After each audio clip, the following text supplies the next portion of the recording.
Hello dear student, welcome back to my YouTube channel vector online classes. तो दोस्तों चलिए शुरू करते हैं आज का सेशन।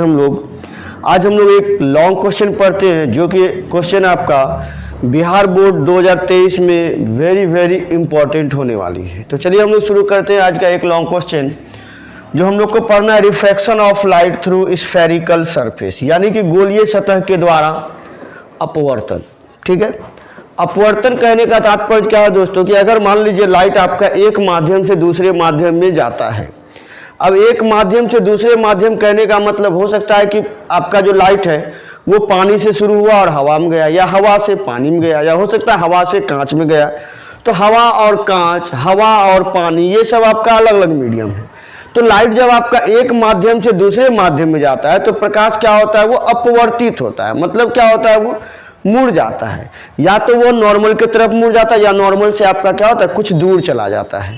तो इस घटना को, प्रकाश का नॉर्मल से दूर जाना या नॉर्मल के नज़दीक आना, इस घटना को हम लोग क्या बोलते हैं, प्रकाश का अपवर्तन बोलते हैं हम लोग। ठीक है, आज हम लोग पढ़ेंगे। इसी के लिए एक फॉर्मूला होता है प्रकाश के अपवर्तन के लिए, जो होता है μ2/v minus μ1/u, μ2/v minus μ1/u equal to μ2 minus μ1/r। ठीक है, जहां r जो होता है आपका स्फेरिकल सरफेस का क्या होता है, रेडियस होता है, और μ1 μ2 क्या होता है, आपका अपवर्तनांक होता है, पहला माध्यम और दूसरा माध्यम के लिए। अगर v के बारे में कहा जाए तो v आपका वस्तु प्रतिबिंब दूरी है, और u आपका क्या होता है, प्रतिबिंब दूरी होता है। ठीक है, तो चलिए हम लोग शुरू करते हैं आज का सेशन। देखिए, हम लोग को देखना है गोलीय सतह से अपवर्तन। तो क्या करते हैं हम लोग, एक गोलीय सतह लेते हैं। ये ए बी आपका एक गोलीय सतह है। देख करके लग रहा होगा आपका कौन सा सतह है, ये अवतल सतह। कैसा सतह है ये, अवतल सतह। अवतल का मतलब हो गया आपका ये कैसा सतह है, अवतल मतलब हो गया आपका कनकेव सरफेस है। ये कैसा सरफेस है, कनकेव सरफेस है। तो सरफेस का नाम दिए हम लोग ए बी। ठीक है, ए बी आपका एक सरफेस है जो दो माध्यम को अलग करता है। एक का अपवर्तनांक μ1 है, दूसरा का अपवर्तनांक क्या है, μ2 है। ठीक है, पहला माध्यम का अपवर्तनांक क्या है आपका, μ1 है, जबकि दूसरा माध्यम का अपवर्तनांक क्या है आपका, μ2 है। तो ये आपका गोलीय सतह है, दोनों माध्यम को अलग अलग कर रहा है। ये सी आपका सेंटर है। ठीक है, हम लोग क्या करते हैं, एक लाइट लेते हैं। तो देखिए, एक लाइट है आपका, ये लाइट जब आपका नॉर्मल के पास पहुंचता है तो इसको निकलना चाहिए था सीधा, इस तरह से इसको सीधा निकल जाना चाहिए था, लेकिन ये सीधा जाएगा नहीं। ये क्या होगा, मुड़ जाएगा। किधर मुड़ेगा, या तो नॉर्मल की तरफ मुड़ेगा या नॉर्मल से दूर जाएगा। तो वो डिपेंड करेगा माध्यम के ऊपर। देखिए, लाइट जा कहाँ रहा है, तो μ1 अपवर्तनांक से μ2 अपवर्तनांक वाले माध्यम में जा रहा है। अब बात करेंगे हम लोग μ1 और μ2 में से कौन सा अपवर्तनांक ज्यादा है। तो अपवर्तनांक आपका μ2 ज्यादा है, यानी कि बाद वाला अपवर्तनांक आपका क्या है, ज्यादा है। तो जब कम अपवर्तनांक से ज्यादा अपवर्तनांक वाले माध्यम में लाइट जाएगा तो वो क्या होगा, नॉर्मल की तरफ मुड़ जाएगा। तो यहां भी लाइट क्या होगा आपका, नॉर्मल की तरफ मुड़ेगा।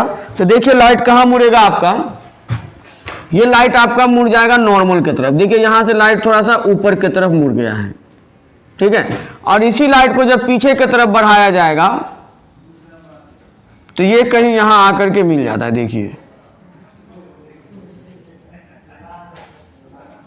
ये इस तरह से आकर के मिल जाता है। ठीक है, जबकि एक्चुअल में लाइट कहाँ जाना चाहिए था, इसको इधर निकलना चाहिए था, इस तरह से जो हम लोग दिखाया गया है।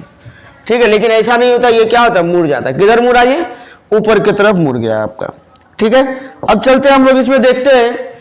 अगर देखा जाए आपतन कोण के बारे में, आपतन कोण क्या होता है, तो आपतित प्रकाश। तो आपतित प्रकाश कौन सा है, ये वाला आपका आपतित प्रकाश है, और गया कहाँ, यहां गया। तो ये आपका क्या हो गया, अपवर्तित प्रकाश हो गया। तो आपतित किरण ये हो गया, और अभिलंब का लाइन कौन है, ये पीला वाला, येलो वाला लाइन है। तो इसके बीच जो कोण बनेगा इसको हम लोग बोलेंगे आपतन कोण, जिसको हम लोग आई से दिखाएंगे। ठीक है, उसी तरह से अपवर्तित किरण ये है, और ये नॉर्मल के साथ जो एंगल बनाएगा इसको हम लोग क्या बोलेंगे, अपवर्तन कोण बोलेंगे, जिसको हम लोग आर से दिखाएंगे। क्लियर है, आगे बढ़ते हैं हम लोग।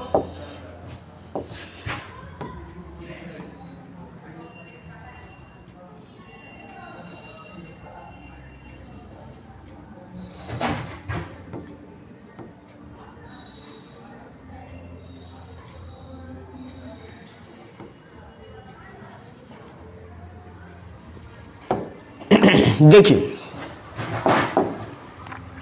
अभी क्या है, ये आपका आई है और ये क्या आपका आर है। हम लोग क्या करते हैं, ये वाला जो है आपका वस्तु है, वस्तु को हम लोग मान लेते हैं ओ बिंदु पर वस्तु है। तो जब ये पीछे की तरफ बढ़ा तो ये पीछे जब नॉर्मल की तरफ मुड़ा तो पीछे आके जिस बिंदु पर मिला वही बिंदु वस्तु का क्या होगा, इमेज हो जाएगा। तो ये आपका इमेज है, ये ऑब्जेक्ट है और ये क्या है आपका सेंटर है। ठीक है, इतना चीज को आपको लिखना होगा। क्या क्या दिया गया है हम लोग लिखेंगे, माना कि ए बी एक कैसा सतह है, अवतल सतह है। ए बी एक अवतल सतह है जो μ1 तथा μ2 अपवर्तनांक वाले दो माध्यम को अलग कर देता है, दो माध्यम को अलग करता है। ठीक है, μ1 μ2 क्या कर रहा है, दो अपवर्तनांक है जिसको अलग कर रहा है कौन, आपका सरफेस ए बी क्या कर रहा है, अलग कर रहा है। ठीक है, यहां आपतित किरण कौन हो गया, ओ से शुरू हो रहा है आपतित किरण, इस पॉइंट को मान लीजिए आपका पी है। तो ओपी क्या है आपका, आपतित किरण है। ओपी क्या है आपका, आपतित किरण है। और अपवर्तित किरण कहां है, तो पी से लेकर के ये मान लीजिए पी डैश। तो पी से पी डैश क्या है आपका, अपवर्तित किरण है। ठीक है, आई किसको दिखा रहे हैं हम लोग, एंगल ओ पी सी, यह है आपका आई। और आर कौन सा है, तो N P P dash, angle N P और पी डैश, ये क्या है आपका आर है। क्लियर है। अब अगर दूरी के बारे में बोला जाएगा तो देखिए यहां सी है सेंटर, सेंटर से ओ, इस दूरी को हम लोग बोलेंगे आर। यहां इमेज है, इमेज से पी के दूरी, ओ के दूरी को बोलेंगे हम लोग भी। और यह वस्तु है, वस्तु से लेकर के ओ का जो दूरी होगा इसको हम लोग बोलेंगे यू। तो वस्तु दूरी कौन हो गया आपका, अच्छा यहां ओ, इसको ओ डैश कर दीजिए आप। ठीक है, ओ डैश, ये क्या है आपका वस्तु दूरी है। ठीक है, आई ओ डैश, ये आपका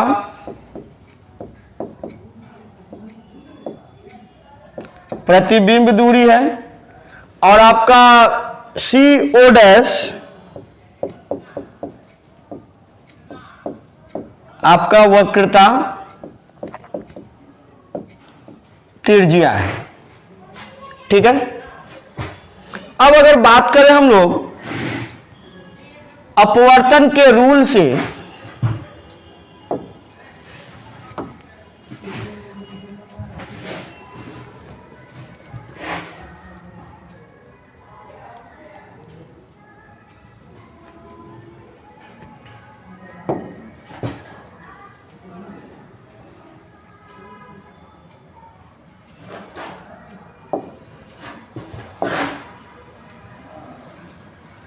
अब अगर बात करें हम लोग अपवर्तन के रूल से, तो देखिए कुछ एंगल आपको लेना पड़ेगा। जैसे मान लेते हैं ये वाला एंगल आपका अल्फा है, ये वाला एंगल बीटा है और ये वाला एंगल गामा है। ऑब्जेक्ट के साथ जो एंगल दिखा रहे हैं उसको अल्फा दिखा रहे हैं, इमेज के साथ जो एंगल है उसको हम लोग बीटा दिखा रहे हैं, और आपका जो सेंटर के साथ एंगल है उसको हम लोग क्या दिखा रहे हैं, गामा दिखा रहे हैं। हमको क्या करना, आई और आर निकाल करके रखना है। आई और आर क्यों निकालना है, तो हम लोग जानते हैं अपवर्तन के नियम से बात करें अगर हम लोग, तो होता क्या है, sine I by sine R equal to μ2 by μ1, यानी कि दूसरे माध्यम का अपवर्तनांक बाय पहला माध्यम का अपवर्तनांक। ठीक है, तो अब देखिए क्या आपके पास sine I by sine R, यदि एंगल काफी छोटा हो, अगर एंगल को हम लोग काफी छोटा कर देंगे तो उस स्थिति में क्या होगा, आपका जो साइन आई है ये लगभग बराबर हो जाएगा आई का, एंड साइन आर जो है ये लगभग बराबर हो जाएगा आर का। तो हम लोग कह सकते हैं क्या, आई साइन आई की जगह लिखेंगे आई और साइन आर की जगह लिखेंगे आर इक्वल टू क्या हो जाएगा, mu two by mu one. So हम लोग कह सकते हैं mu one I equal to mu two R, हम लोग कह सकते हैं, इसको लिख देंगे इक्वेशन 1 लिख देंगे। क्लियर है।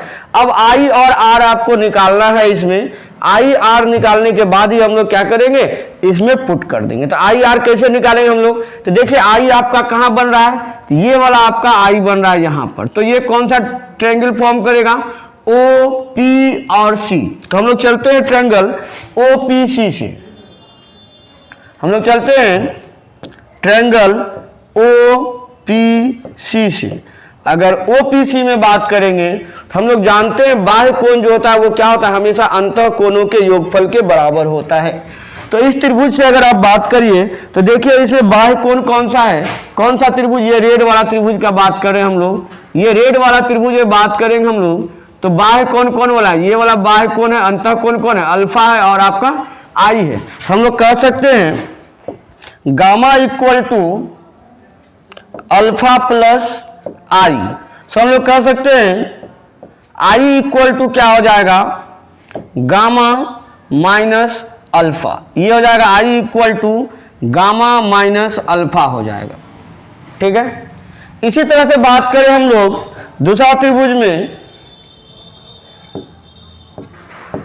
दूसरा त्रिभुज बात करते हैं हम लोग, पहले हम लोग थोड़ा सा फिगर को नीचे लेके आ जाते हैं।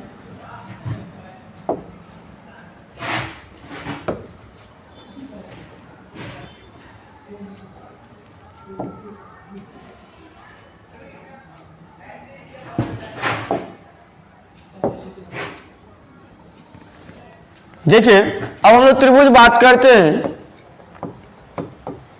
त्रिभुज कौन सा त्रिभुज ले लेते हैं।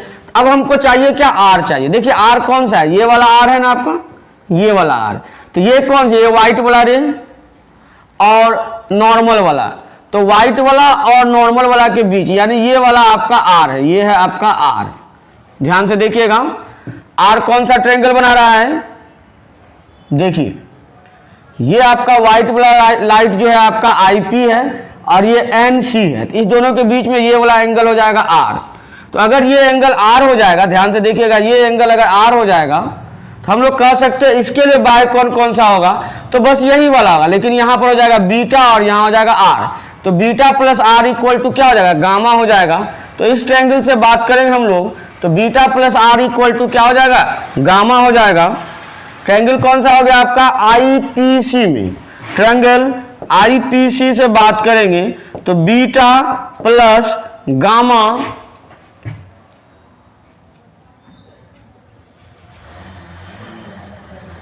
Beta plus R, beta plus R equal to क्या हो गया, गामा, तो आर इक्वल टू क्या हो गया, गामा माइनस बीटा, यहां से आपका आर निकल गया, तो आई भी निकल गया आपका, ये आई इक्वल टू हो गया गामा माइनस अल्फा और यहां हो गया गामा माइनस बीटा, ये हो गया आपका गामा माइनस अल्फा और ये हो गया आपका गामा माइनस बीटा। बस दोनों को उठाकर रख दीजिए समीकरण 1 में, तो लिखेंगे समीकरण 1 में आई तथा आर का मान रखने पर,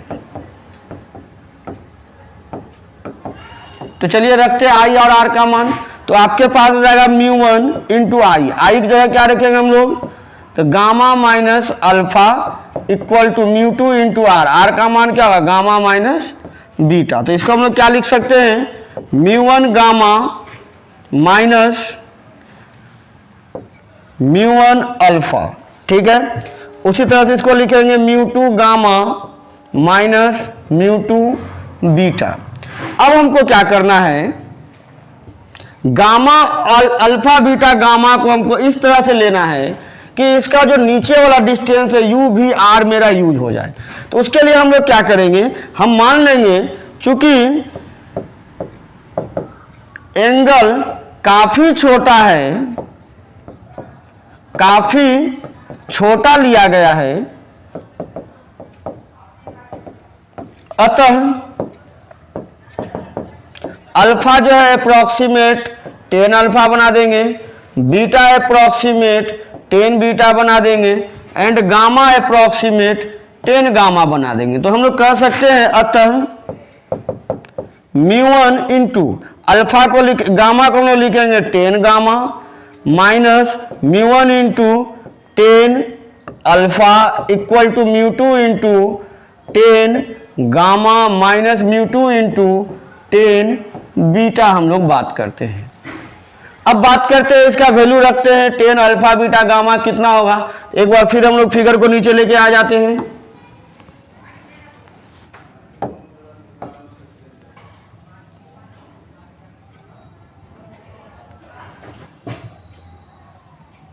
तो देखिए हम लोग अब क्या लिखेंगे,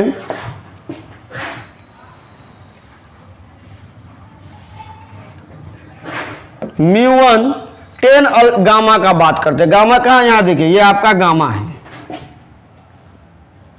ये देखिए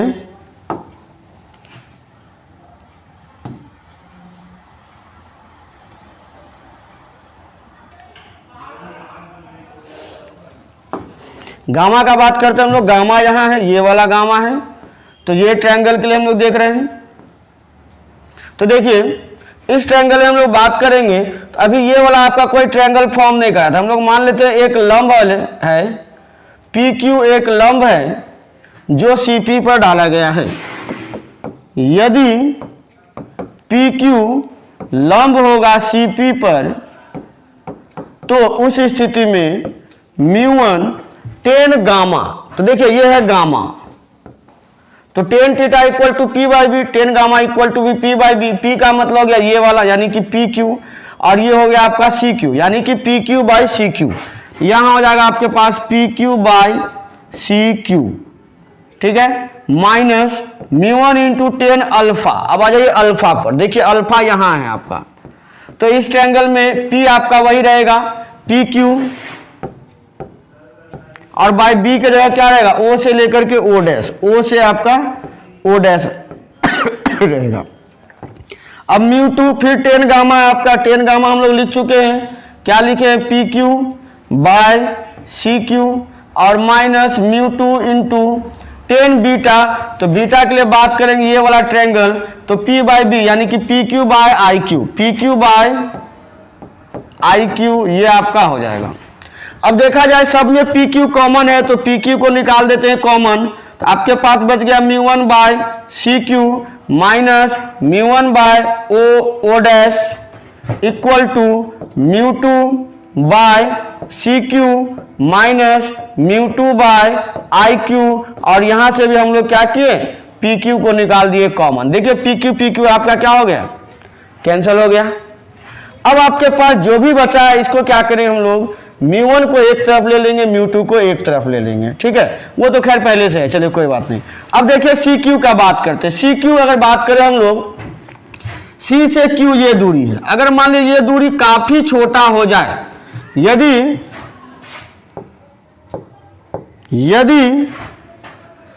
क्यू ओ डैश के काफी निकट हो, अगर Q जो है O डैश के काफी निकट हो, तो जो आपके पास CQ है उसको हम लोग CP लिख सकते हैं।